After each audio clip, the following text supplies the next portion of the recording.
Bem, o reembolso de IRS deve ser tratado exatamente da mesma forma do que qualquer dinheiro extra, como subsídios de férias, subsídios de Natal. E então deve ser aplicado a famosa regra 50-30-20, que é uma regra de gestão orçamental ou de gestão de orçamento pessoal e que divide o nosso dinheiro em três grandes grupos. 50% são dedicados às nossas necessidades, por isso rendas de casa, contas, etc. 30% para lazer, jantares fora, férias e 20% para poupança e investimento. Por isso, numa altura em que recebemos o reembolso de IRS, é importante que as pessoas tenham a noção que as despesas não aumentam, as pessoas não comem o dobro, não pagam duas casas e por isso têm ali um dinheiro extra, mas que devem utilizar esta regra 50-30-20 exatamente da mesma forma, aplicada a este dinheiro do reembolso de IRS. A regra dos 50-30-20 tem aqueles primeiros 50% que são dedicados às necessidades e que nós devemos encaixar os nossos pagamentos de créditos ou de cartões de crédito, seja o que for. Quando nós temos aqui este rendimento extra, devemos utilizar os 50% do rendimento extra para fazer essa amortização nos créditos que tínhamos, porque a verdade é que isso vai fazer esta amortização, vai baixar o nosso compromisso mensal, vai nos dar aqui alguma folga financeira nos meses em que não existem extras, por isso sim, na minha opinião, usar 50% do reembolso de IRS ou de qualquer dinheiro extra que tenhamos para amortizar antecipadamente as nossas dívidas é uma boa opção. Bem, o pagamento de despesas pontuais como o IMIs, IUCs, seguros, etc.,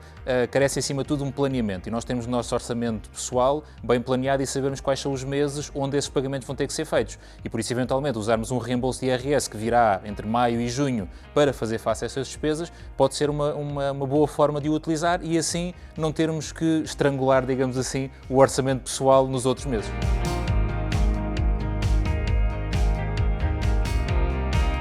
Utilizarmos uma parte do reembolso de IRS para colocar de parte, genericamente falando, é uma boa hipótese e lá está os tais 20% que falámos na regra 50-30-20 aplicam-se aqui. Termos dinheiro parado nunca é uma boa ideia, termos dinheiro debaixo do colchão não é uma boa ideia, por isso o que devemos procurar, se quisermos construir uma poupança, é um produto que seja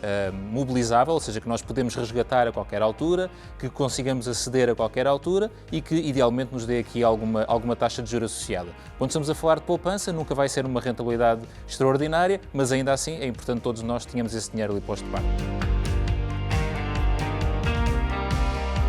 Bem, existe um produto muito interessante em termos de poupança ou de investimento, porque pode ter as duas vertentes, que é o PPR, o Plano de Poupança Reforma. É, na verdade, o único produto de poupança ou de investimento que tem benefícios fiscais e que nos permite aumentar o que se chama as deduções à coleta em 20% todo o valor que nós colocamos no PPR. Ou seja, ao longo do ano nós vamos reforçando o nosso PPR e, no final, quando fechamos contas e fazemos a nossa declaração de IRS, o Estado reembolsa-nos, entre aspas, 20% do valor que lá colocamos e no melhor dos cenários serão 400 euros, ou seja, são 20% até um máximo de 400 euros. Há depois algumas variáveis em termos de idade, em termos das outras deduções à coleta que existem, mas o Plano de Poupança Reforma é uma forma importante e interessante de maximizar o nosso reembolso de IRS, ao mesmo tempo que estamos a poupar ou a investir dinheiro. Há uma frase famosa que diz que investir em conhecimento é o investimento que paga melhores juros.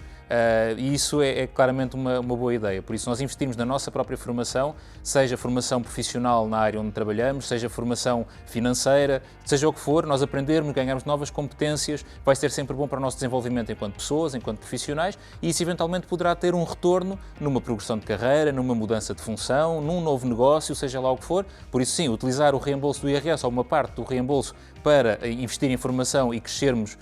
as nossas competências e as nossas capacidades é sem dúvida uma boa ideia. O fundo de emergência é o dinheiro que temos ali posto de parte, que é utilizado precisamente para fazer face a emergências, tal como diz o nome. As regras tradicionais falam que se deve ter entre 6 a 12 meses de despesas neste fundo de emergência, no entanto, fica o desafio para as pessoas pensarem se realmente isto fará sentido ou não, porque se calhar pode ser demasiado dinheiro, vai demorar muito tempo até acumularmos 6 meses de despesas e depois vai ficar muito dinheiro ali parado. Aqui a ideia é perceber, ok, todos nós devemos ter algum dinheiro pronto a utilizar para uma emergência, lá está, e cada um de nós tem níveis diferentes. Obviamente um trabalhador por conta de outrem tem um nível de risco, um trabalhador independente tem outro, uma pessoa com filhos ou sem filhos faz diferença e por isso é importante que cada pessoa tenha claramente um valor que consiga mobilizar a qualquer altura para fazer face a uma emergência, mas cada pessoa saberá qual é realmente o valor que faz sentido para si. Bem, fazer obras na casa numa perspectiva de investimento ou de valorização do imóvel eventualmente pode trazer esse retorno financeiro. Ou seja, obviamente que se for algo que eu quero fazer, porque quer mudar algum tipo de decoração ou quer fazer ali uma divisão nova. Retomando a questão dos 50, 30, 20, estas dobras vão se enquadrar nos 30, são desejos. No entanto, se eu tiver que fazer obras, elas vão se enquadrar nos 50%. Obviamente que poderá fazer sentido em termos de valorização, principalmente se eu quiser vender a casa, se estiver planeado vendê-la no curto prazo, ou colocá-la no mercado de arrendamento. Se eu tiver uma casa que teve obras recentemente e que está em ótimo estado, obviamente que ela irá valorizar. Por isso sim, aplicar uma parte do reembolso do IRS para fazer obras em casa poderá ser uma boa opção.